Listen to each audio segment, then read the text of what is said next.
Hello, and welcome back to Bedtime and Historian. Tonight, picture a city that cannot sleep. It is early July in the year 1776, and Philadelphia is sweating.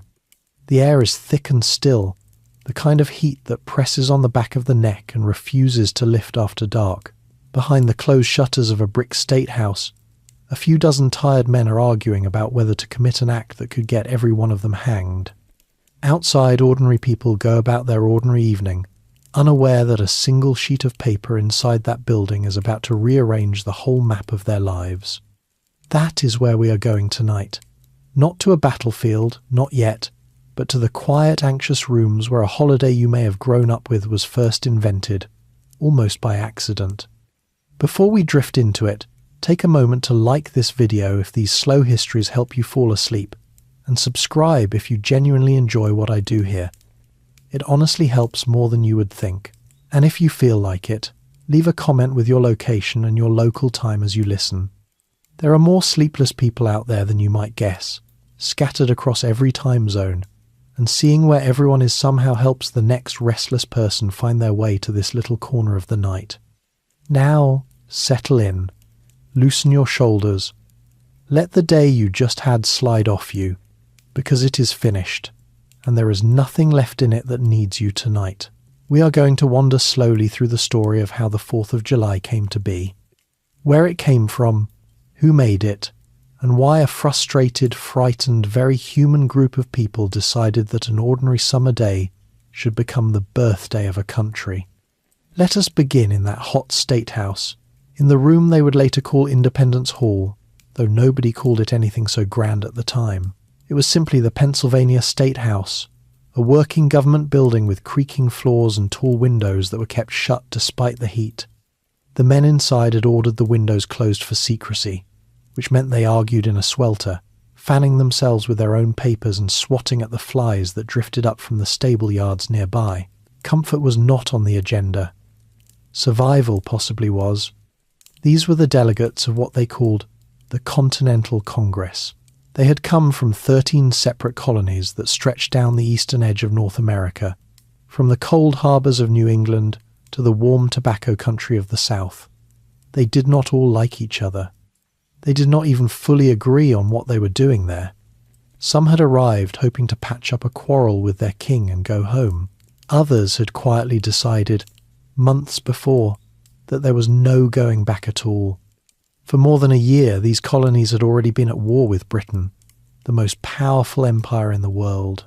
Blood had been spilled at places with names that meant little to anyone outside the region. Small towns and bridges and stone walls where farmers had fired on professional soldiers.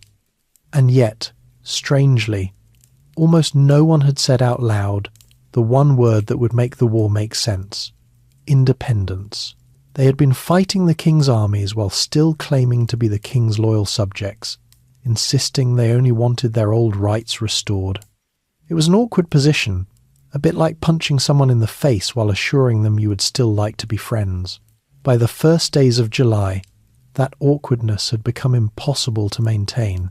A resolution sat before the Congress, plain and blunt, declaring that these united colonies were, and by right ought to be, free and independent states.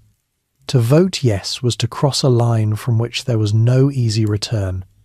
It meant treason by the strict letter of British law. It meant that if the rebellion failed, the men in that room would not be remembered as statesmen. They would be remembered, if at all, as traitors who had been caught. So they argued. They argued through the heat and into the evenings. Some delegates spoke of duty and natural rights. Others spoke more quietly of their farms, their families, their necks. A tall, red-haired Virginian named Thomas Jefferson sat mostly silent, having already done his part by writing the document they were now picking apart line by line. A short, round, restless lawyer from Massachusetts named John Adams did most of the talking for the cause, because John Adams almost always did most of the talking. And an old man with spectacles and a famously dry tongue, Benjamin Franklin, sat watching it all with the patience of someone who had seen a great many foolish things and a few wise ones. What they were about to do had no clear precedent. Colonies had rebelled before. Subjects had overthrown bad rulers before. But here was a collection of ordinary settlements, with no king of their own and no ancient claim to nationhood, proposing to step out of the largest empire on earth and simply declare themselves a new country, founded not on bloodline or conquest, but on an idea written down on paper. It was a gamble so large that even the men making it could hardly believe they were making it. There is one more thing worth understanding about that gathering before we move on. This Congress was not a government in any normal sense. It had no constitution behind it, no power to tax, no army of its own to command at the start, and no clear authority over anyone. It was, in plain terms, a meeting of men who represented colonies that had agreed to talk. Whatever it decided, it could not enforce. It could only persuade, and hope that the colonies and the people would follow along, that they were about to declare a new nation into being from such a flimsy foundation, with nothing but words and nerve to back them, makes the whole thing stranger and braver than it usually appears. We will get to the famous date, and to the famous words, and to the fireworks that came much later. But to understand why that hot July mattered, we have to go backward first. We have to understand the world these colonists lived in, the king they answered to, and the long, slow build-up of small grievances that finally tipped a quarrel into a revolution. So let your breathing slow, and let us travel back a little further, to a calmer time before any of this, when the 13 colonies were simply distant outposts of a faraway crown, and no one dreamed of a holiday at all. 13 colonies, one distant king. To understand the storm, you first have to understand the calm before it, and that calm stretched on for a very long time. For most of the 1700s, the 13 colonies were not a country in waiting. They did not think of themselves as one people at all. A merchant in Boston had about as much in common with a rice planter in South Carolina as he did with a stranger in France. They were 13 separate worlds, loosely strung along the Atlantic coast, each with its own assembly, its own customs, and its own quiet sense of being the most sensible place to live. What they shared was a king, far across the ocean, in a green and rainy island most colonists would never see. That king was George III, a young man who had come to the British throne in 1760. For the average colonist, the king was less a person than an idea, a comfortable, distant figure whose portrait hung in taverns and whose name was toasted at dinners. People felt genuine loyalty to him. They called Britain the mother country and meant it. They were proud to be British, proud of British liberty, proud that they belonged to the strongest empire in the world, even if that empire's heart beat 3,000 miles away. Life in these colonies was overwhelmingly rural. 9 out of every 10 colonists worked the land in some fashion. The towns we now think of as great cities were small by the standards of Europe. Philadelphia, the largest, held perhaps 30,000 souls. New York and Boston were smaller still. Beyond the towns lay farms, forests, and the long, contested frontier, where settlers pushed west into lands that belonged to native nations who had lived there for countless generations and who watched the newcomers with a wary and well-earned suspicion. Now, since we are going to spend our whole evening in this century, let us pause just once and look closely at how these people actually lived, because we will not stop to do it again. Colonial society was layered, like a cake nobody had bothered to frost evenly. At the top sat a thin crust of gentry. These were the wealthy planters and merchants, the men who wore powdered wigs and fine coats of imported wool, who drank Madeira wine and signed their letters with elaborate care. Their wives wore gowns of silk and brocade when they could afford it, with stays laced tight beneath. These families owned the big houses, sat in the assemblies, and considered themselves the natural leaders of everyone below them. Beneath them was a broad middle layer, the largest free portion of society. These were the independent farmers, the shopkeepers, the blacksmiths, the carpenters, the tavern keepers. They wore practical clothes of linen and homespun wool, leather breeches, simple caps and aprons. They ate plainly and heartily, bread, cornmeal, salted pork, beans, root vegetables stored through the winter, and whatever the season offered. Meat was more common on American tables than on European ones, which struck visitors from across the ocean as a sign of remarkable plenty. And here is a small thing worth knowing. These colonists drank a startling amount of alcohol, not because they were unusually merry, but because the water often could not be trusted. Cider, beer and rum flowed freely at nearly every meal, and children were given watered-down versions without a second thought. A respectable farmer might down more cider before noon than a modern person drinks coffee in a week, and consider himself entirely sober while doing it. At the bottom of this society sat those with no freedom at all. Indentured servants worked off years of labour to repay the cost of their passage across the ocean.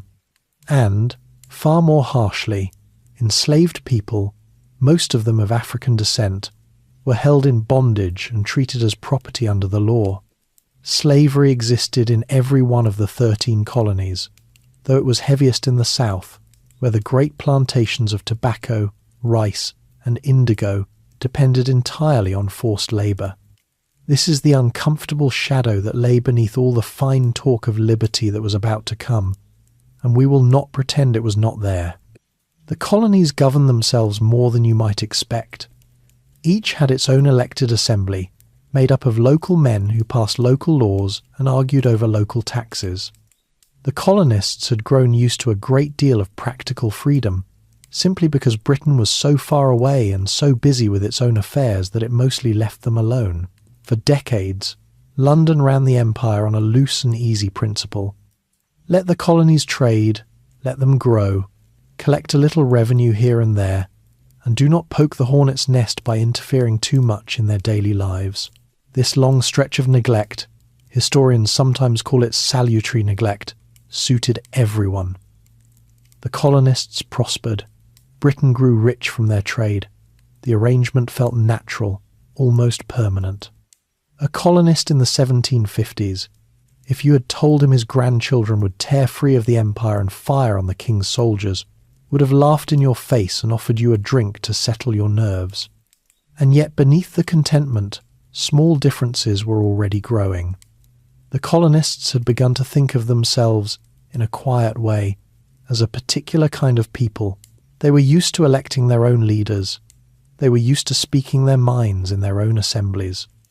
They had developed a strong, stubborn sense that an Englishman's liberties belonged to them just as fully as to anyone born in London, perhaps more so, because they felt they had earned them in a hard new land.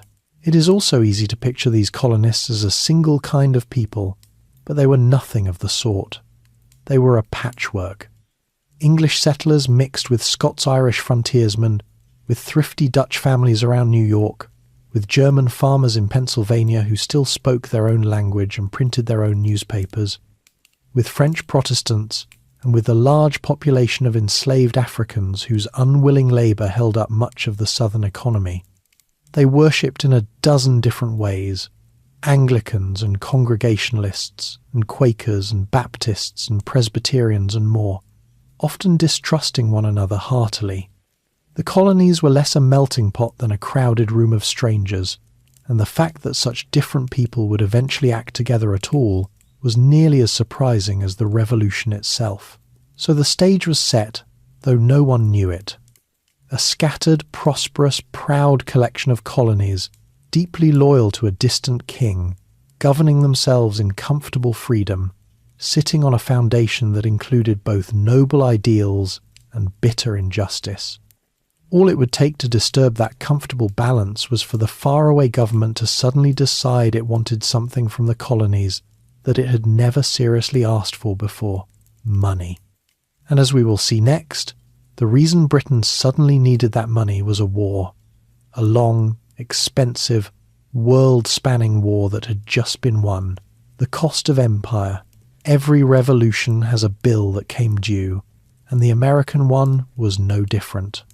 To find where the trouble truly began, we have to look not at a tax, but at a war that ended 13 years before the Declaration was written. It was a war the colonists had largely cheered for, and even fought in, and it ended in a triumph so complete that it planted the seeds of everything that followed. The conflict had many names. In Europe they called it the 7 Years' War. In the colonies they called it the French and Indian War, because the enemy was France and its native allies. It was, in many ways, the first truly global war, fought across North America, Europe, the Caribbean, and even India. For our story, what matters is the North American piece, where British and colonial soldiers struggled with the French for control of the vast interior of the continent, the forests and rivers beyond the Appalachian Mountains. It was a long and brutal fight, and for years it went badly. A young Virginia officer named George Washington, whom we will meet again later in a very different role, got his first taste of battle in these woods, and his first taste of defeat, but slowly the tide turned. Britain poured men and money into the war, and by 1763 it had won an enormous victory. France was driven almost entirely off the North American mainland. Canada became British. The land stretching west to the Mississippi River came under British control. The map was redrawn in Britain's favour on a scale no one had imagined. The colonists were overjoyed. They were prouder than ever to be British. The threat that had loomed over their western frontier for generations was suddenly gone, and they looked forward to spreading out into the newly won lands. It should have been the beginning of a long and happy partnership between the colonies and the Crown. Instead, it was the beginning of the end. The problem was simple, and it was the kind of problem that has soured countless friendships throughout history. The war had been ruinously expensive. Britain emerged victorious but buried under an enormous debt, very nearly double what it had been before the war, and on top of that debt came new costs. The Empire now had to govern and defend all that conquered territory, which meant keeping a standing army of thousands of soldiers stationed in North America year after year, at great and continuing expense. In London, the government looked at these mountains of debt and these endless costs and asked a question that seemed, to them, perfectly reasonable. Who should pay for all of this? The war had been fought, after all, in large part to protect the colonies and secure their frontier. The army now stationed in America was there, the government argued, for the colonists' own defence. Surely it was only fair that the colonists themselves contribute a share toward the cost of their own protection. To a tired minister in London, balancing the Empire's books, this was common sense. The colonists were among the most lightly taxed people in the entire British world. They paid only a tiny fraction of what a subject living in England paid. Asking them to chip in seemed not just reasonable but generous in its restraint. The government did not intend to crush them. It intended to nudge them, politely but firmly, into helping carry a load that everyone had helped create. But here is where two different worlds, separated by an ocean, simply failed to understand each other. What looked like obvious fairness from a desk in London looked like something very different from a farmhouse in Massachusetts or a counting house in Virginia. The colonists had their own deeply held idea about taxes, an idea drawn from the very British tradition they were so proud of. The principle was this: a free people could only be taxed by their own elected representatives. It was their consent, given through their own assemblies, that made a tax legitimate rather than a simple act of theft. And in the British Parliament, the great lawmaking body that sat in London, the colonists had no representatives at all, not one.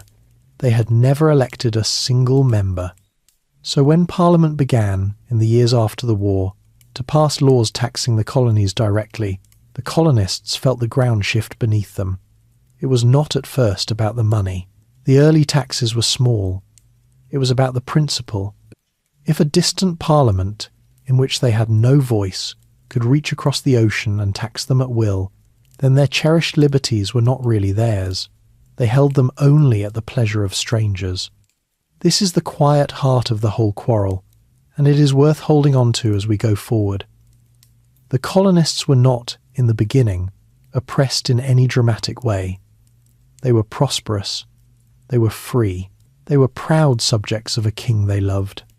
But they had come to believe with the stubborn certainty of people who have governed themselves for generations, that liberty meant having a say in the laws that bound you, and the British government, struggling under its debts, had decided to start making laws for them without asking. There was one more insult tucked into the years right after the war, and it stung the frontier especially. Having just won that vast western territory, Britain promptly forbade the colonists from settling in much of it. A royal proclamation drew a line along the crest of the Appalachian Mountains and declared the lands beyond it off-limits, reserved for the native nations in the hope of avoiding costly new wars. To London, it was a sensible economy. To the colonists who had fought and bled for that land, and who hungered to move west onto it, it felt like a door slammed in their faces by the very government they had just helped. The promise of the war's reward had been quietly taken back. The first real test of this principle was coming.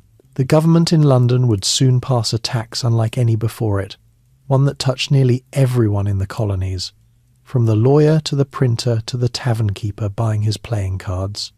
It was called the Stamp Act, and when it arrived, the colonists would discover, to their own surprise, just how angry they could become. For the first time, the 13 separate worlds would begin, ever so slightly, to turn and look at one another, and to wonder whether they might have more in common than they had ever supposed. Tea, tar, and anger.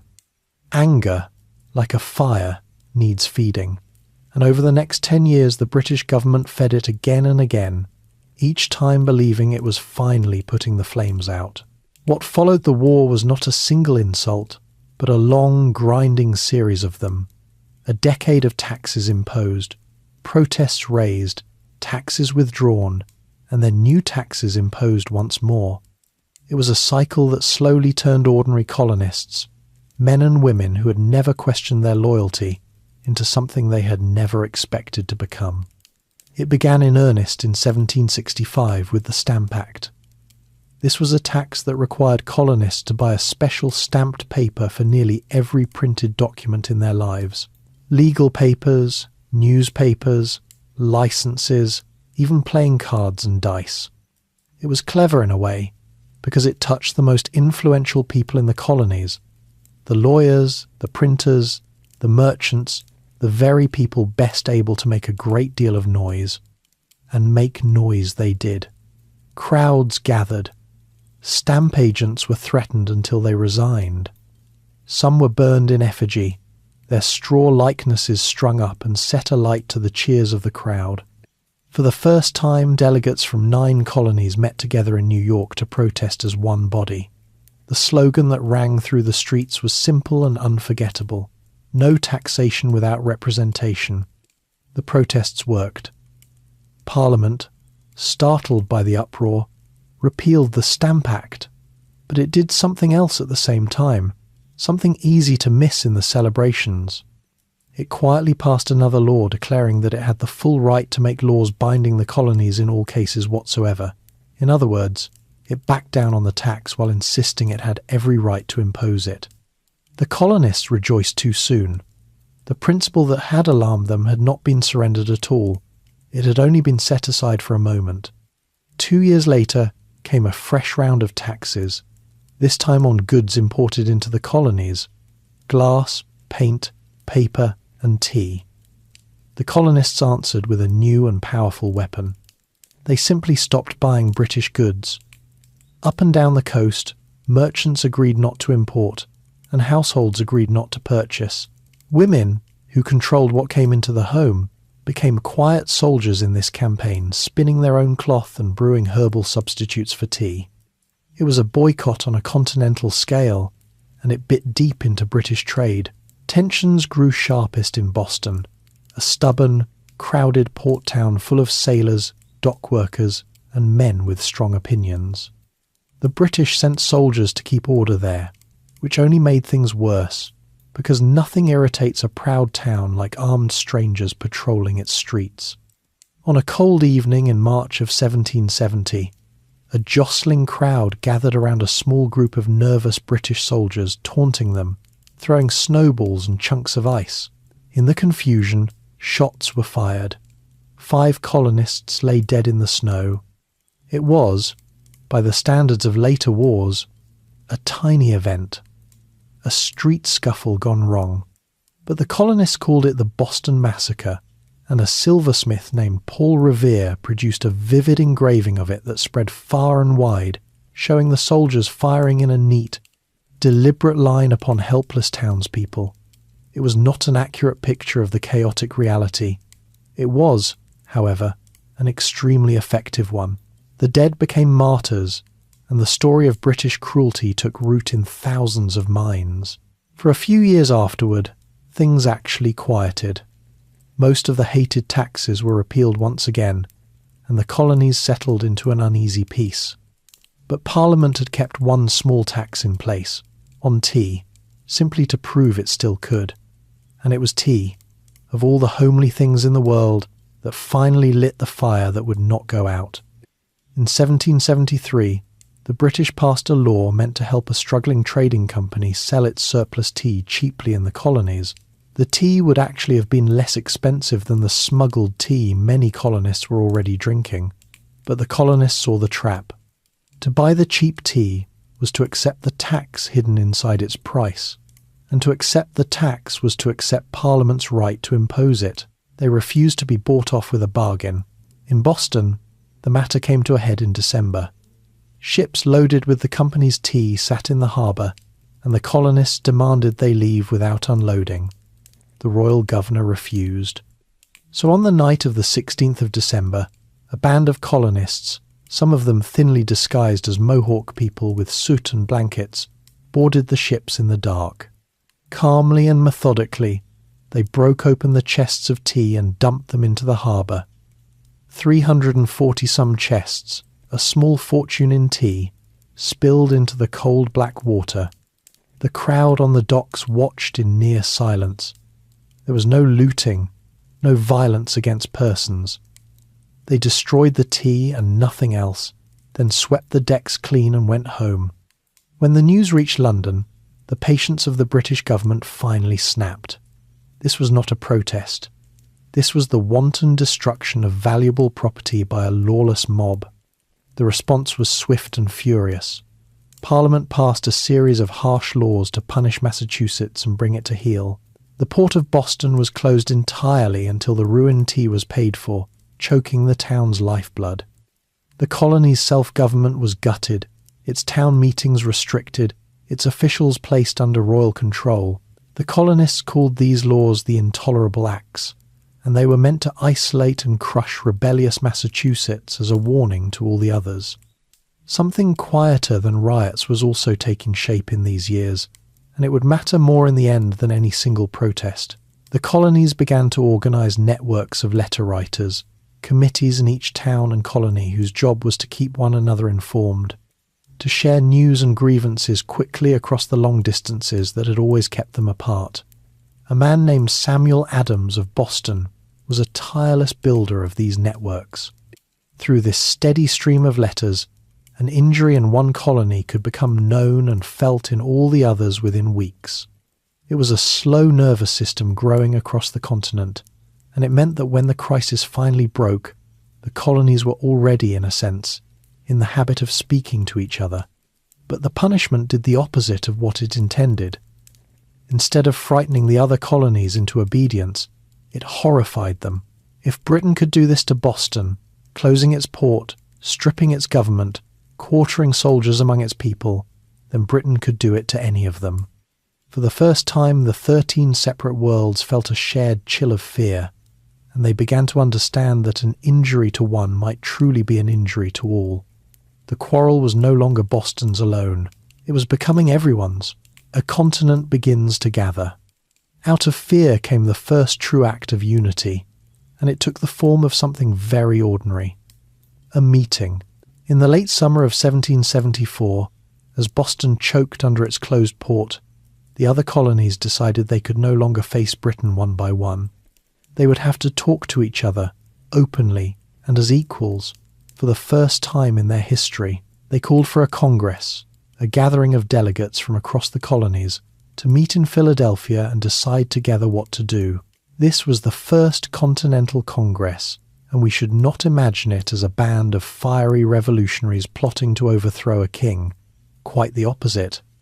Most of the 50-some men who gathered in Philadelphia that September were cautious, respectable, and deeply reluctant. They were lawyers and planters and merchants, pillars of their communities, the sort of men who owned property and feared disorder.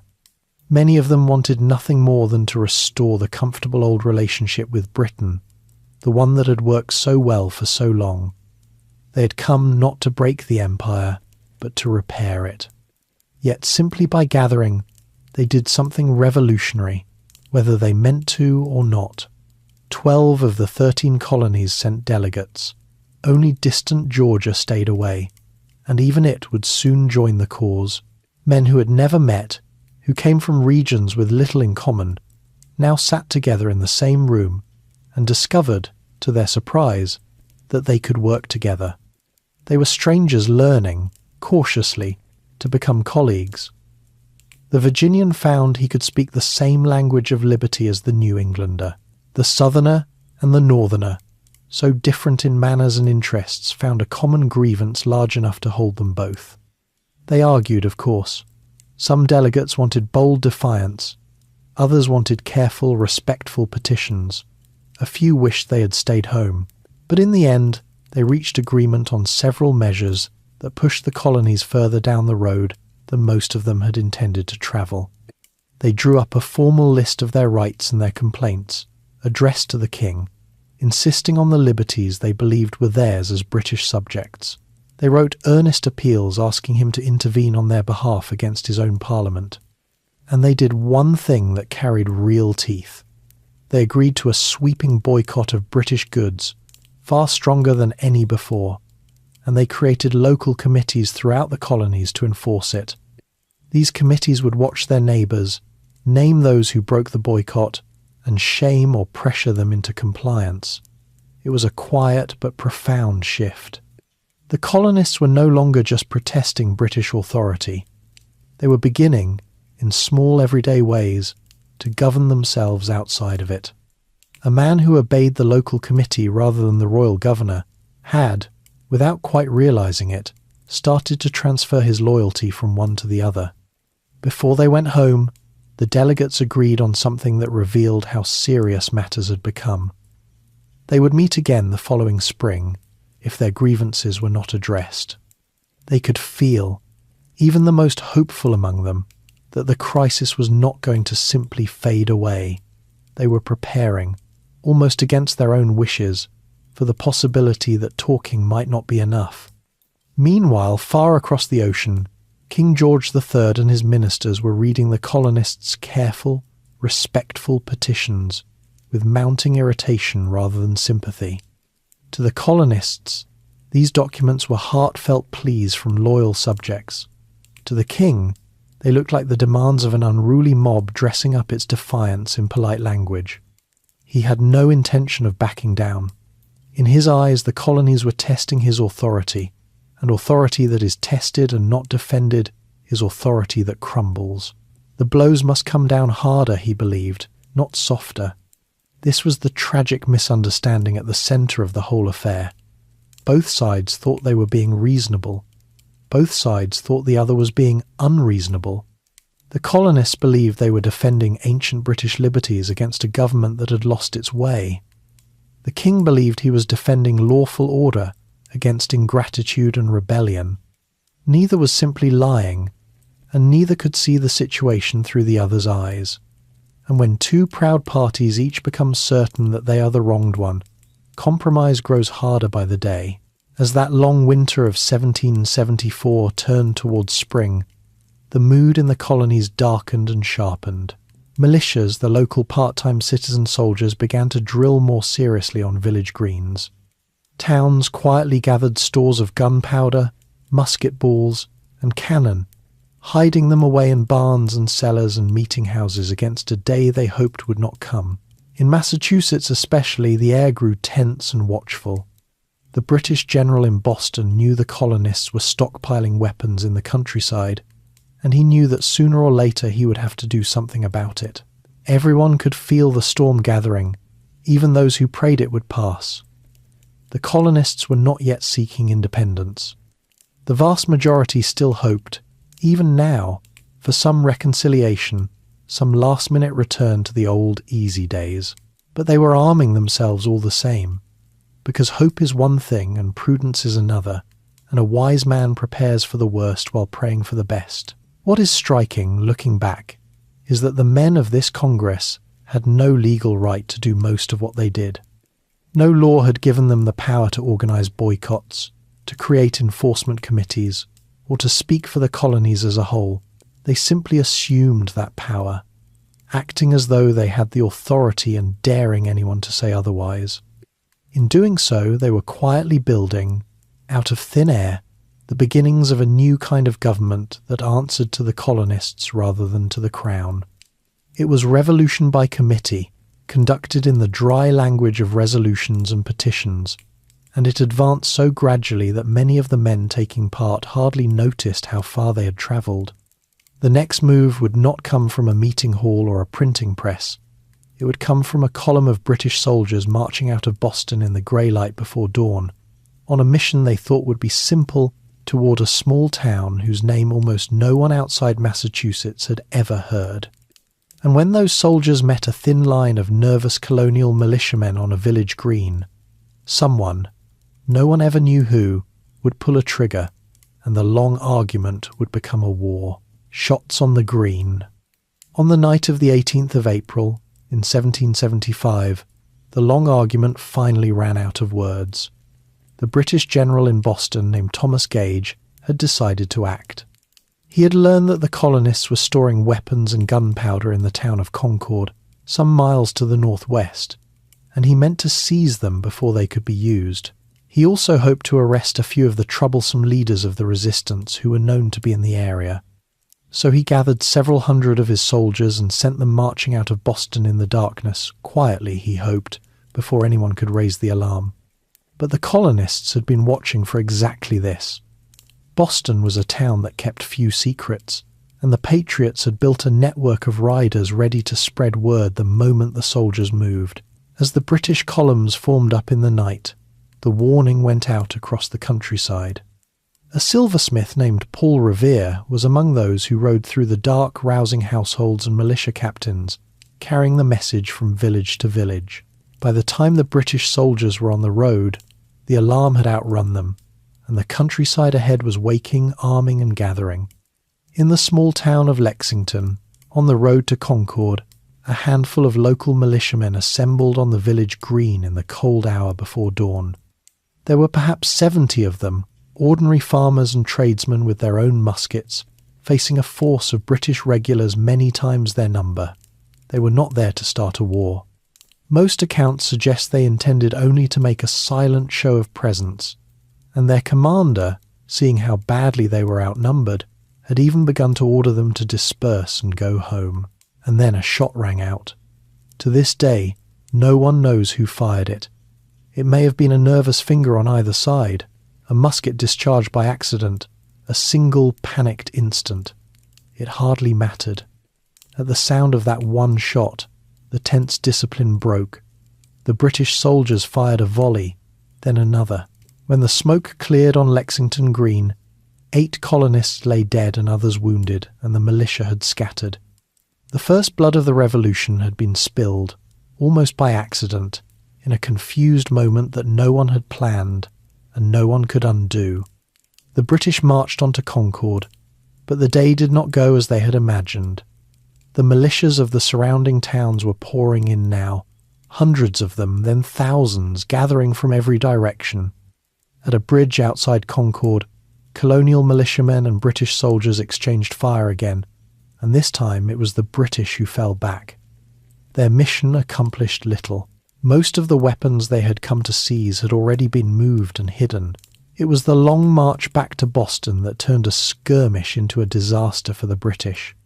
All along the road, colonial militiamen crouched behind stone walls, trees and farmhouses, firing at the retreating column and then slipping away before they could be caught.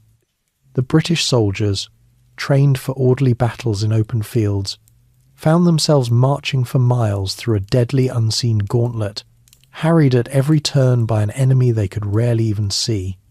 By the time they staggered back into Boston, exhausted and bloodied, hundreds of them had been killed or wounded. The day that was meant to be a simple raid had become a humiliation, and worse, a beginning. News of Lexington and Concord raced through the colonies like fire through dry grass. Riders carried the story south, and as it spread, the militias of New England converged on Boston, surrounding the town and trapping the British Army inside it. Almost overnight, without anyone formally declaring it, there was a war. Thousands of armed colonists now besieged the king's soldiers, and there could be no pretending this was just another protest. In the midst of this, the Second Continental Congress gathered in Philadelphia, as the delegates had agreed it might. But it met a changed world from the one the First Congress had known. The first gathering had debated petitions and boycotts. This one found itself, almost immediately, having to manage an actual war. There was an army outside Boston, but it was a loose collection of New England militias with no central command, no steady supply, and no clear authority over it. Someone had to take charge of it, and quickly, before it dissolved. And so the Congress made one of the most important decisions in its history, and a shrewd one. It chose to adopt the New England militia as a true continental army, belonging to all the colonies together, and it appointed a commander to lead it. The man it chose was a tall, dignified Virginia planter, with real military experience from the old French and Indian War, a man respected for his steadiness and his sober judgment. His name was George Washington. By giving command to a Virginian, the Congress made sure this was not just a New England fight, but a fight for all 13 colonies, binding the regions together in a single cause. Washington accepted the command gravely, refusing any salary, and rode north to take charge of an army he had never met in a war no one had quite declared. Even now, in the summer of 1775, with armies in the field and men dying, the colonists had still not asked for independence. It is one of the strangest features of the whole story. They were waging open war against the king's troops, while continuing to insist they were the king's loyal subjects, fighting only to defend their rights against his wicked ministers. The Congress even sent one more humble petition across the ocean, begging the king for reconciliation, a last desperate reach for peace. One early battle deserves a moment of its own, because it taught both sides a hard lesson. In June of 1775, the colonists fortified a hill overlooking Boston, and the British attacked it head-on in the summer heat. The colonial militia held their fire until the redcoats were almost upon them, then poured volley after volley into the advancing ranks. The British took the hill in the end, but only on their third assault, and at a terrible cost in dead and wounded officers and men. The colonists lost the ground, but proved something they badly needed to prove. Ordinary farmers, properly placed, could stand against the finest professional soldiers in the world and make them pay dearly. After that day, neither side could pretend this would be a short or easy war. The king's answer, when it came, slammed the door for good. He refused even to receive the petition. Instead, he formally declared the colonies to be an open rebellion, and he set about hiring foreign soldiers to help crush them. To the colonists, this was the moment the spell finally broke. The king they had loved, the father figure they had appealed to again and again, had branded them rebels and traitors and prepared to make war on them in earnest. If he would not be their protector, then what exactly were they still loyal to? The question, once unthinkable, now hung in the air over every household in America, waiting for someone bold enough to answer it out loud. Common sense, common cause. Sometimes a revolution waits for the right words, and in the cold January of 1776, the right words finally arrived. They came not from a famous statesman or a general, but from a recently arrived immigrant, a failed corset maker and tax collector from England named Thomas Paine. He had landed in Philadelphia only about a year before, carrying little but a sharp pen and a gift for plain speech. and with one small pamphlet, he changed the way ordinary colonists thought about everything. The pamphlet was called Common Sense, and its title told you its whole strategy. Until then, the colonists had argued about their quarrel with Britain in cautious, lawyerly terms. They spoke of charters and rights, and the proper relationship between Parliament and the assemblies. It was the language of educated men, full of careful distinctions, and it always stopped short of the one conclusion that frightened everyone. Paine swept all of that aside. He wrote not for the lawyers but for the farmer and the shopkeeper, in language anyone could understand, and he said the thing out loud that most people had only dared to think. His argument was bold and simple. It was, he wrote, plain absurd for an entire continent to be ruled forever by a small distant island. It was unnatural for the larger to be governed by the smaller. And the whole idea of monarchy itself, the notion that one family should rule over others by right of birth, was, he argued, a foolish and corrupt thing, dressed up in false glory. Why should anyone bow to a king simply because his ancestors had once seized power? Paine mocked the very idea that the colonists owed loyalty to George III, and he did it in words so clear and so cutting that they could not be unread. Reconciliation, Paine insisted, was a fantasy.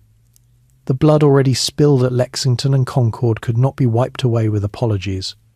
It was time, he said, to stop talking about restoring the old relationship and to start talking about building something entirely new. America, he wrote, had it in her power to begin the world over again, to create a free republic governed by its own people rather than by a distant crown. It was a thrilling, almost dizzying idea, and he made it feel not just possible but obvious. The effect of the little pamphlet was extraordinary. It sold in numbers almost impossible to imagine for the time, passing from hand to hand, read aloud in taverns and around firesides, and from pulpits, until it seemed half the colonies had encountered it. For a population of only a few million, it reached a scale that would stagger a modern publisher. Paine refused to take any profit from it, wanting the message to spread as widely and cheaply as possible. And spread it did, carrying the once unspeakable word, independence, into ordinary conversations everywhere. What Common Sense did, more than anything, was give people permission. It took the secret thought that many had been quietly nursing and turned it into a respectable public position.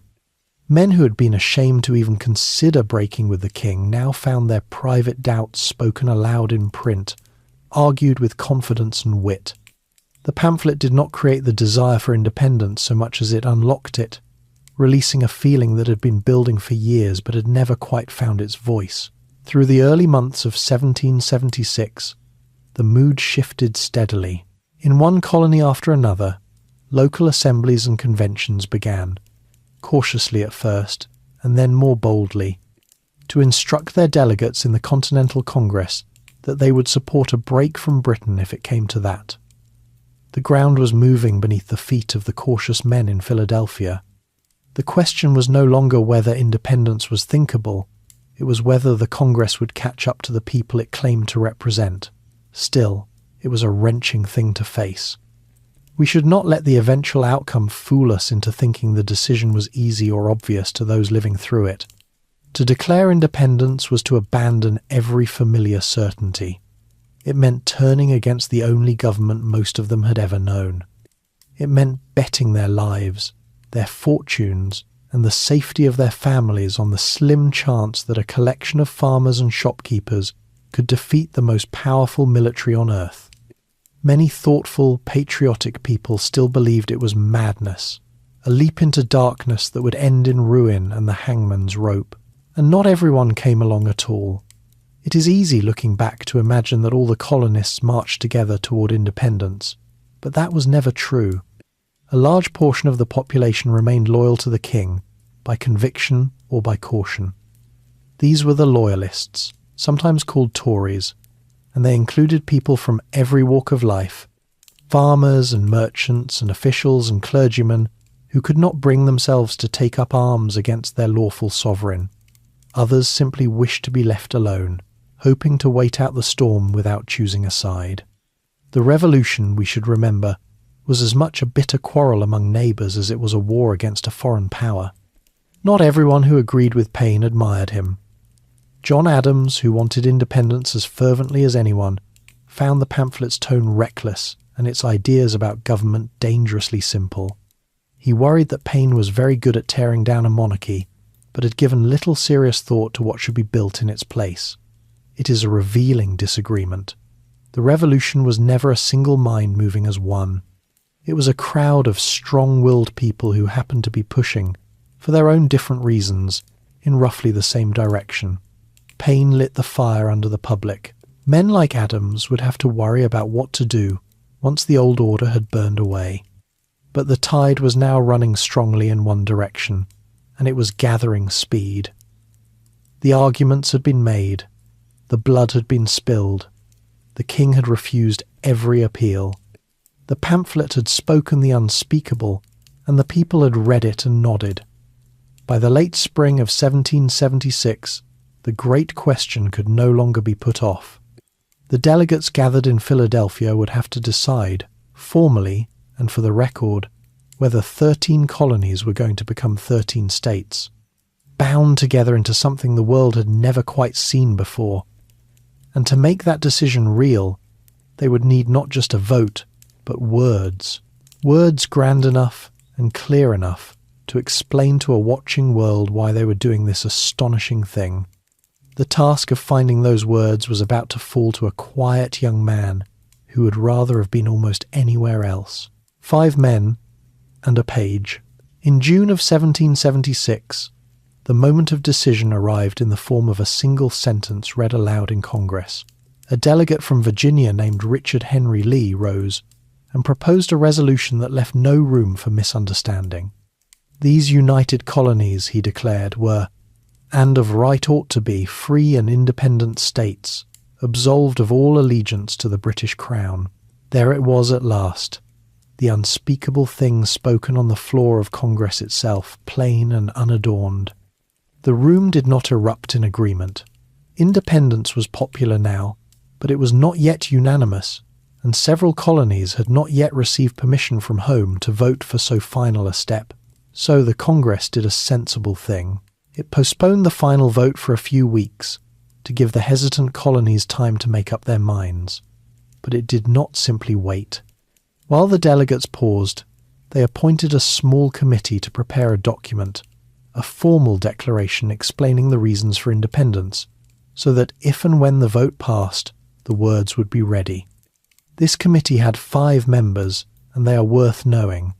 There was Benjamin Franklin, the oldest and most famous, a printer turned philosopher and diplomat, witty and worldly and tired. There was John Adams of Massachusetts, sharp, blunt, and tireless, the man who had pushed for independence harder than almost anyone. There was Roger Sherman of Connecticut, a plain, self-taught man respected for his steady judgment. There was Robert Livingston of New York, well-connected and cautious. And there was the youngest of them, a tall, quiet Virginian of 33, with reddish hair and a dislike of public speaking, named Thomas Jefferson. The committee agreed quickly that one person should write the first draft, and they turned to Jefferson.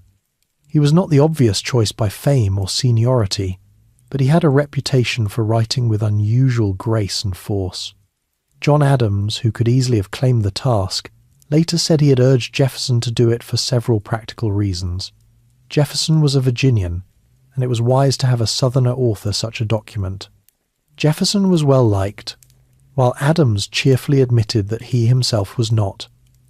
And, Adams said, Jefferson could simply write 10 times better than he could, so the duty fell to the youngest man in the room. Jefferson took rooms on the 2nd floor of a bricklayer's house on the edge of Philadelphia, away from the noise of the city centre, and there, over about 2.5 weeks in June, he wrote. He worked at a small portable writing desk of his own design, a clever folding box that rested on his lap, and on it he composed some of the most consequential sentences in the English language. He did not think, at the time, that he was producing a masterpiece for the ages. He thought he was drafting a practical political document under a deadline, and he later insisted he had not copied from any book but had simply tried to express the common sense of the matter as plainly as he could. What he produced was something more than a list of complaints, though it contained a long list of those too, a careful catalogue of the king's offences meant to justify the break. The heart of the document came near the beginning, in a few sentences that reached beyond the quarrel of the moment to state a principle. He wrote that certain truths were self-evident, that all men are created equal, that they are endowed with certain unalienable rights, among them life, liberty, and the pursuit of happiness, that governments exist to secure these rights and draw their just powers from the consent of the governed, and that when a government destroys these ends, the people have the right to alter or abolish it and build anew. These were not entirely new ideas. Jefferson was drawing on a whole tradition of political philosophy, on thinkers who had argued about natural rights and the proper foundations of government. But he gathered those ideas and pressed them into a few clear, ringing sentences, and in doing so he gave the revolution a soul. The break with Britain was no longer just about taxes and representation. It was about a vision of how human beings ought to govern themselves, founded on equality and consent rather than on birth and force. There was, of course, a vast and painful gap between those soaring words and the world that wrote them. The man who wrote that all men are created equal held more than 100 human beings in slavery on his own land, and would for the rest of his life. The new nation about to be born would carry that contradiction at its very heart, and it would take a terrible civil war, nearly a century later, and long struggles after that, to even begin to close the gap between the promise and the practice. The words reached far higher than the men who wrote them could yet climb, but the words were now written down, and once written, they could be held up forever as a standard, a measure against which the nation could be judged, and found wanting, and pushed to do better. There is one cut the Congress made that history has never stopped discussing. In his original draft, Jefferson had included a long, angry passage blaming the king for the slave trade itself, condemning the cruelty of carrying human beings across the ocean in chains. It was a strange passage, coming from a man who himself held people in slavery, and it placed all the blame on the distant crown rather than on the colonists who bought and sold. But the Congress struck it out entirely. Delegates from colonies whose wealth depended on slavery would not allow it to stand, and so the new nation's founding statement said nothing at all about the institution that most deeply contradicted its words. The silence was deliberate, and it would echo for generations. When Jefferson finished his draft, the committee read it over and made a few changes, Franklin and Adams suggesting small improvements here and there. Then, they brought it before the full Congress.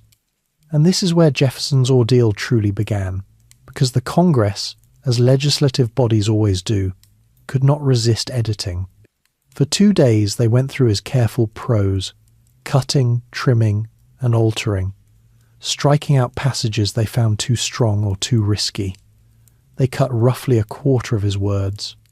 Jefferson sat through it in silent misery, wincing at each change to his beloved sentences, convinced they were ruining his work. Old Benjamin Franklin, sitting beside him and seeing his distress, leaned over and told him a gentle, rambling story to take his mind off the butchery, the sort of kindness one offers a young man watching strangers rearrange his furniture. Jefferson never quite forgave the Congress for its edits, and for the rest of his long life he would point out, to anyone who would listen, exactly which fine passages they had cruelly removed. The vote that changed everything. While Jefferson nursed his wounded pride over the edited prose, the real drama was unfolding in the votes themselves, and the outcome was far from certain. The first days of July, in 1776, were not a celebration. They were a tense, sweltering, sleepless stretch of bargaining and arm-twisting, as the supporters of independence tried to make sure that when the moment came, the colonies would speak with one voice rather than a divided mutter. Unanimity mattered enormously. A declaration of independence supported by only some of the colonies would be weak, even laughable, an invitation to the British to pick them off one at a time. The colonies needed to stand together or they would surely fall apart. But several delegations were still hesitant or outright opposed, and the men driving the cause, John Adams chief among them, spent those days working every angle to bring the doubters around. The hardest cases were the middle colonies, especially Pennsylvania and Delaware, and New York, where many delegates feared the break was premature and ruinous. Some of these men were not cowards or traitors. They simply believed, with real conviction, that declaring independence now, with the war going badly and no foreign allies in sight, was to gamble everything on a hopeless throw. They wanted more time, more certainty, more preparation. Theirs was the voice of caution, and caution is not always wrong, even when it loses. On the 2nd of July, the Congress took the great vote on Lee's resolution, the one that actually declared independence. And through a combination of persuasion, absence, and last-minute changes of heart, the supporters got their way. 12 of the 13 colonies voted yes, with New York abstaining for the moment because its delegates had not yet received instructions, though it would soon add its agreement. Not a single colony voted no. The deed was done. On the 2nd of July, the Continental Congress formally resolved that the United Colonies were free and independent states. It was this vote, on the 2nd, that was the true legal birth of American independence, and John Adams knew it. The very next day, he sat down and wrote a letter to his wife Abigail, bursting with excitement and prophecy. The 2nd of July, he declared, would be the most memorable day in the history of America. He predicted that future generations would celebrate it as a great festival, with parades and games and bonfires and illuminations from one end of the continent to the other, forever after. He was magnificently, completely right about the celebration, and off by exactly 2 days about the date. Generations of Americans would indeed throw exactly the kind of party he imagined, only they would throw it on the 4th, while the 2nd of July passed quietly by, unremembered, the forgotten true birthday of the nation. Why the 4th then, and not the 2nd? Because after voting for independence on the 2nd, the Congress still had to approve the actual text of the document explaining it. The declaration Jefferson had drafted, and they had spent 2 days editing. That work of revision and approval finished on the 4th of July. On that day, the Congress adopted the final wording of the Declaration of Independence, the Statement of Reasons, the Catalogue of Grievances, the ringing words about equality and rights. And because the date the 4th was printed at the top of the document, it was the 4th, not the 2nd, that lodged itself in the public memory. The paper outlasted the vote, and so the paper's date became the holiday. On that day, the Declaration was sent off to be printed. A Philadelphia printer named John Dunlap worked through the night to produce the first copies, broadsides as they were called, single large sheets meant to be distributed and read aloud. Only one signature appeared on these first printed copies, that of John Hancock, the President of the Congress, whose name was attached as the presiding officer. The bold, oversized signature that legend later attached to Hancock belongs to a different copy, but the idea behind it is true enough. Someone had to put his name first and largest at the top of an act of treason, and Hancock did it without flinching. In the days that followed, the printed declaration spread outward across the new states, carried by riders and ships to every town and army camp. It was read aloud in public squares to gathered crowds, who responded with cheers, with the ringing of bells, with bonfires and the firing of muskets into the summer sky. In several places, crowds tore down the symbols of royal authority. In New York, a statue of King George III on horseback was pulled to the ground, and, in a fittingly practical touch, much of its lead was later melted down to make musket balls for the army. The king who had ruled them was thus turned, quite literally, into ammunition to be fired back at his own soldiers. As for the famous signing, with all the delegates putting their names to a grand parchment copy, that came later, not on the 4th at all. The formal, handwritten document that we now treasure the one with the long column of signatures, was mostly signed on the 2nd of August, nearly a month after the adoption. Some delegates signed even later than that. The image we carry in our minds of all the founders gathered solemnly on the 4th of July to sign together in a single dramatic moment is a beautiful picture, and almost entirely a myth.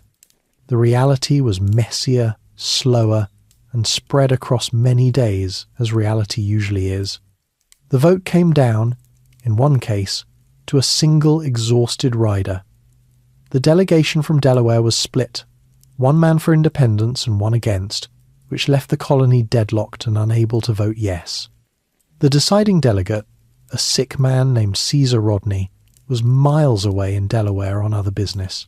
Summoned in haste, he rode through a stormy night, 80 miles or so on horseback, through rain and thunder, to reach Philadelphia just in time to cast his vote and tip his colony into the yes column.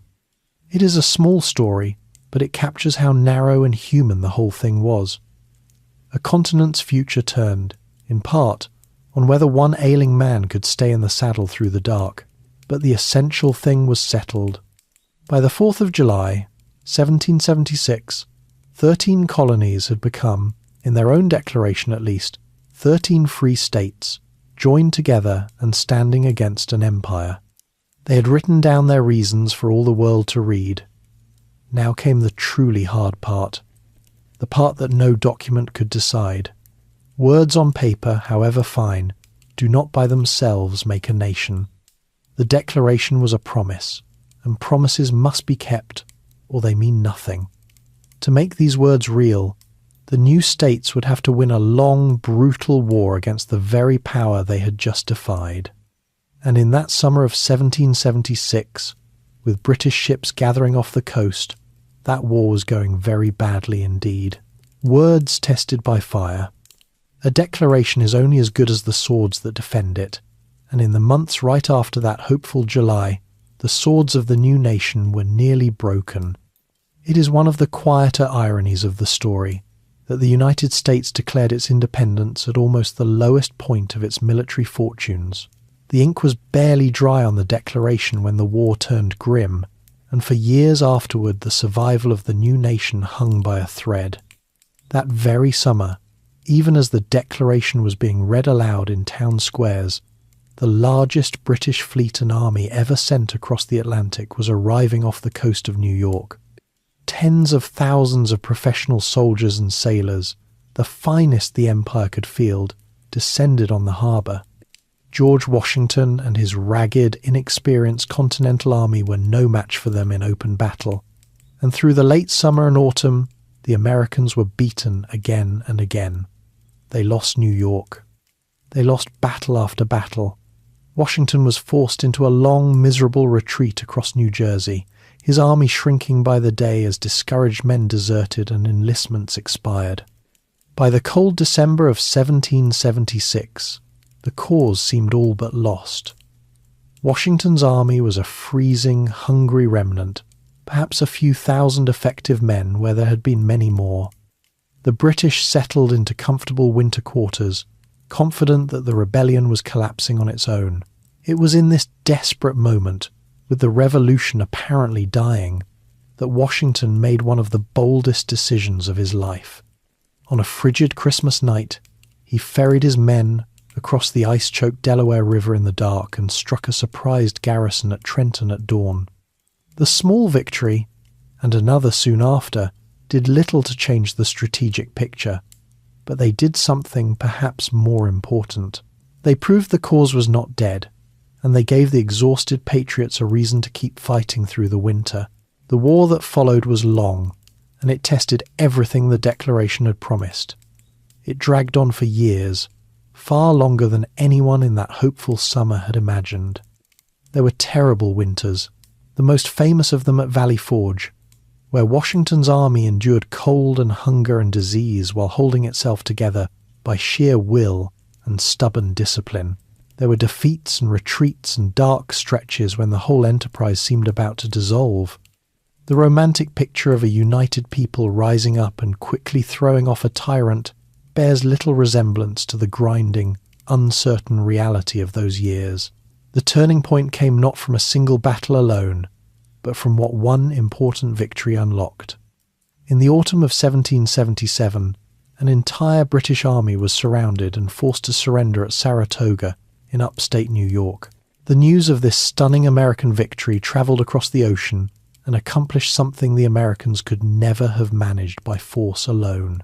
It convinced France, Britain's old rival, that the Americans might actually win, and that it was worth helping them do it. France entered the war on the American side, bringing money, supplies, ships and trained soldiers. What had been a colonial rebellion now became part of a wider global war that stretched Britain's resources thin across the world. With French help, the long struggle slowly tilted. It still took years more of hard campaigning, much of it in the southern states, where the war grew especially bitter, and the fighting often pitted neighbour against neighbour in a vicious civil conflict beneath the larger one. But in the autumn of 1781, the combined American and French forces trapped a major British army at Yorktown, in Virginia, with a French fleet blocking any escape by sea. After a siege, the British army surrendered. It was not, strictly speaking, the end of all fighting, but it broke Britain's will to continue. The cost of the war had grown too high, and the appetite for it in London had drained away. It took 2 more years of negotiation before the peace was formal. In 1783, Britain finally signed a treaty recognising the independence of the United States. 8 years after the first shots on Lexington Green, 7 years after the declaration, the war was over, and the thing those delegates had declared in that hot Philadelphia room had, against long odds, come true. The promise written on paper in 1776 had been kept, paid for in blood across a continent. It is worth pausing on just how unlikely the whole outcome had been. The new nation had defeated the most powerful empire on earth, but it had done so by the narrowest of margins, through a combination of stubborn endurance, foreign aid, British miscalculation, and no small amount of luck. Had any number of things gone differently, the Declaration of Independence would be remembered today, if at all, as the doomed manifesto of a failed rebellion, and its signers as traitors who paid for their boldness on the gallows. They had wagered everything, and they had barely won. The war was not fought by uniformed soldiers alone, and it is worth remembering who else carried it. Black Americans served on both sides, some fighting for the Patriots in hope of liberty, others answering a British offer of freedom to any enslaved person who would take up arms against the rebels. Women kept farms and shops running while the men were away, sewed and gathered supplies, nursed the wounded, and sometimes followed the army to cook and wash and tend the camp. Boys carried messages and powder. The endurance that finally won the war was not only the endurance of generals and famous names, it was the stubborn persistence of countless ordinary people who simply refused, year after weary year, to give up, and so the words survived their test by fire. The principles Jefferson had pressed into those few sentences, equality, unalienable rights, government by consent, were no longer just the hopeful claims of men with no power to back them. They were now the founding creed of an actual independent nation, free to govern itself and to begin the long, difficult work of trying to live up to its own promises. The 4th of July had become not just the date on a document, but the birthday of a country that had fought to make that document mean something. And almost from the very beginning, even while the war still raged, Americans had begun, in their own scattered ways, to mark the day. It is to those first celebrations, the humble ancestors of every parade and firework that followed, that we now turn. The first fireworks. Long before the 4th of July became a settled national tradition, it was a rough and joyful improvisation, invented year by people who simply felt the day deserved a celebration. The holiday, we know, with its fixed rituals, did not arrive fully formed. It grew, slowly and unevenly, out of the spontaneous parties of a young and uncertain nation. The very first anniversary came in 1777, while the war was still going badly and the outcome remained anyone's guess. In Philadelphia, the city where it had all been declared, people decided to mark the first birthday of independence with a celebration anyway, perhaps because a struggling cause needs its festivals even more than a secure one does. There were bells and bonfires, ships in the harbour were decorated, cannons and muskets were fired in salute, and, fittingly, there were fireworks, a display of lights bursting over the city in the summer night. The pattern that John Adams had imagined in his letter to Abigail was already taking shape, parades and guns and illuminations, just as he had predicted, only on the wrong date. In those early years, the celebrations were often loud, patriotic, and a little chaotic. Towns marked the day with the firing of cannon, frequently 13 rounds, one for each of the original states. There were public readings of the Declaration itself, so that the words could be heard aloud by crowds gathered in the summer heat. There were processions, militia parades, the ringing of church bells and bonfires after dark. There were toasts, a great many toasts, raised at public dinners to liberty and to the new nation, and to anyone the gathered company happened to admire. Given what we learned earlier about how freely the period drank, we may safely assume that more than a few of these patriotic celebrations ended with the celebrants considerably more patriotic and considerably less steady than when they began. For a surprisingly long time, though, the 4th of July was not the smooth, unified national holiday we might imagine. In the decades after the Revolution, the young country was deeply divided by fierce political quarrels, and the two emerging political factions sometimes held rival, competing celebrations on the same day, each claiming to be the true heir of 1776. The holiday could be as much a stage for argument as for unity. It took time for the 4th to settle into a day that nearly all Americans could share without squabbling over who owned its meaning. The celebration also became, over the years, a way for a new and rootless nation to give itself a history. The United States was a young country, assembled from many different peoples, and lacking the ancient kings, cathedrals, and legends that older nations leaned on for their identity. So Americans built their sense of shared belonging around events like the 4th, around the founding documents and the founding generation, weaving them into something close to a national scripture. The signers became revered figures. The Declaration became a sacred text. The day became holy ground in the calendar, a yearly reminder of where the nation believed it had come from and what it believed it stood for. A strange and moving thing happened that helped seal the day's special place in the American imagination. On the 4th of July in 1826, exactly 50 years to the day after the Declaration was adopted, two of its central figures died, within hours of each other. Thomas Jefferson, who had written it, and John Adams, who had fought hardest for it, had been rivals and then friends across their long lives. Both old men, by some extraordinary coincidence, breathed their last on the very anniversary of the document that had bound their fates together.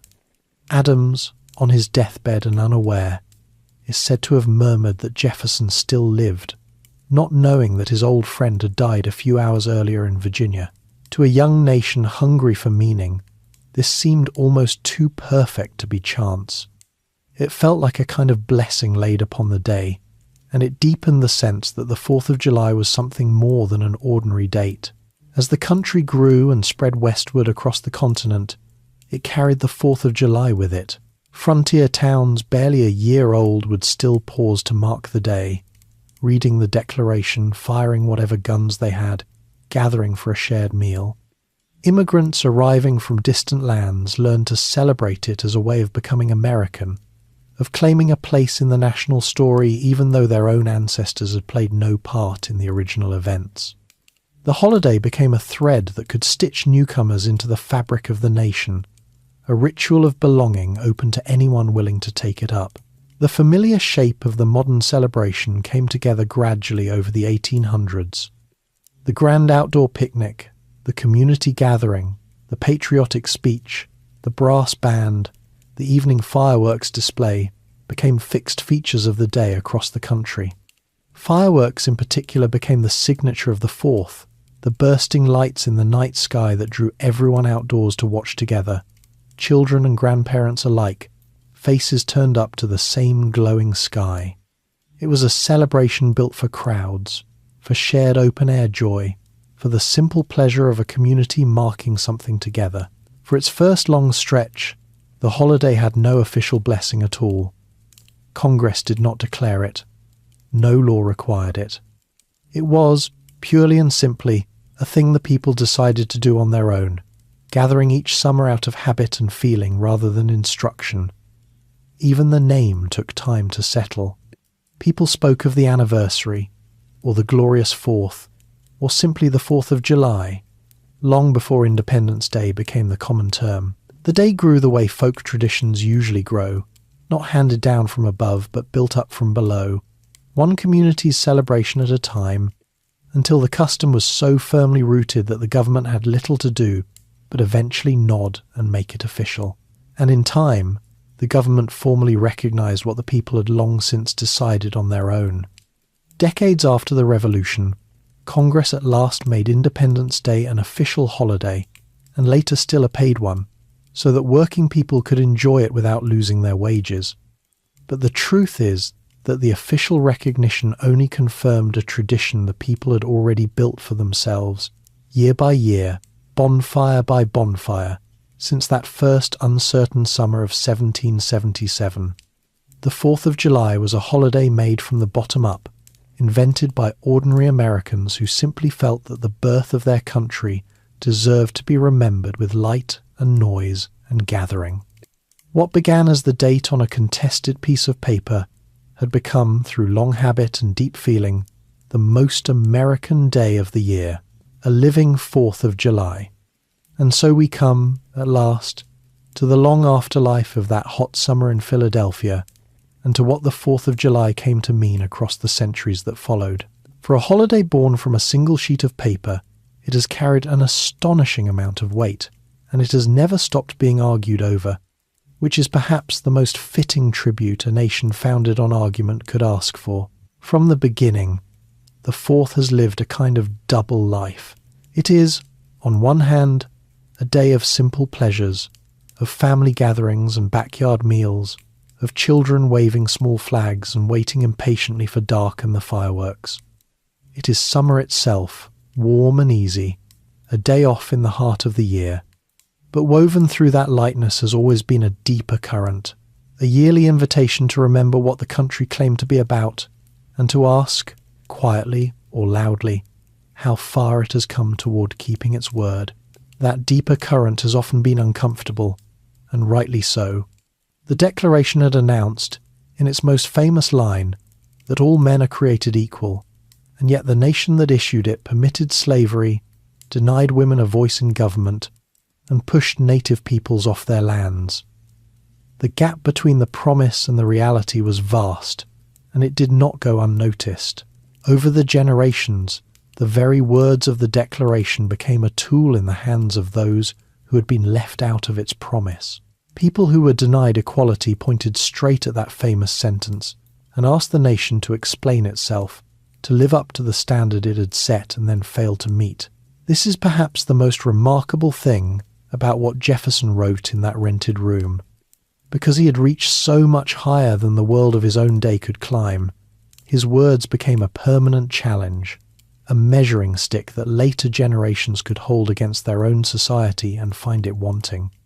Movements for the abolition of slavery, for the rights of women, for the rights of working people, for civil rights, all returned again and again to the language of 1776, insisting that the promise of equality be extended to those it had originally excluded. The 4th of July, in this way, became not just a celebration of what had been achieved, but a yearly reminder of what had been promised and not yet delivered. One of the most powerful moments in this long conversation came when a man who had himself escaped slavery was asked to speak on the 4th of July, and instead of simple praise, he turned the day's meaning into a searching question. He asked what the 4th of July truly meant to those who were still enslaved, for whom the talk of liberty and equality rang hollow. It was a hard and honest challenge, delivered on the nation's proudest day, and it captured the strange power of the holiday. The 4th has always been large enough to hold both celebration and protest, both pride in the ideal and shame at the failure to reach it. A lesser founding document would have been quietly forgotten. This one keeps being thrown back in the nation's face by its own children, demanding better. Across 2.5 centuries, the celebration itself has changed with the country. The cannon salutes of the early years gave way to municipal fireworks displays. The political dinners gave way to parades and concerts and ball games. New traditions grew up around the day. The outdoor cookout, the trip to the lake or the shore, the great public gatherings in cities and small towns alike. The holiday absorbed the character of each new era while keeping its essential shape, a day in high summer when the country pauses to look at itself, in the company of family and neighbours, beneath a sky full of light. It is worth remembering, at the close, just how improbable the whole thing was. The men who set this in motion did not know they were founding a tradition that would outlast them by centuries. They were frightened, divided, and far from certain of success. They argued bitterly, edited each other's words, gambled their lives on a war they were losing, and carried within their great achievement a deep moral contradiction they could not resolve. They were not marble statues. They were anxious, flawed, ambitious, sometimes petty human beings who nonetheless managed, in a hot room over a few July days, to write down an idea about human equality and self-government so powerful that it has refused to die. That is, in the end, what the 4th of July commemorates. Not a perfect nation, for there has never been one, and not a flawless founding, for the founders themselves would be the first to be embarrassed by some of what they did and left undone. It commemorates a beginning and a promise, the decision of a scattered, ordinary people to govern themselves rather than be governed from afar, and to anchor that decision in a claim about the dignity and equality of human beings. The work of making that claim true was left unfinished, deliberately so, handed down from one generation to the next, like an inheritance that can never quite be spent. And the influence of those few sentences did not stop at the water's edge. The idea that a people could declare their own independence and ground it in a claim about universal human rights proved impossible to contain. It rippled outward across the world. The French, a little over a decade later, would launch their own revolution with their own ringing declaration of the rights of man. In the centuries that followed, peoples on nearly every continent, throwing off empires and demanding self-government, would reach for the same language of equality and consent, sometimes quoting the American document almost word for word. What a handful of colonists wrote to justify their own rebellion became, without their ever intending it, a template that others would borrow again and again. So tonight, when you picture the 4th of July, perhaps you will see past the fireworks and the flags to that closed, sweltering room in 1776, where a few tired men argued through the heat and decided to risk everything on a few well-chosen words. They could not have imagined the parades that would follow, or the long arguments their words would start, or the millions who would one day claim those words as their own.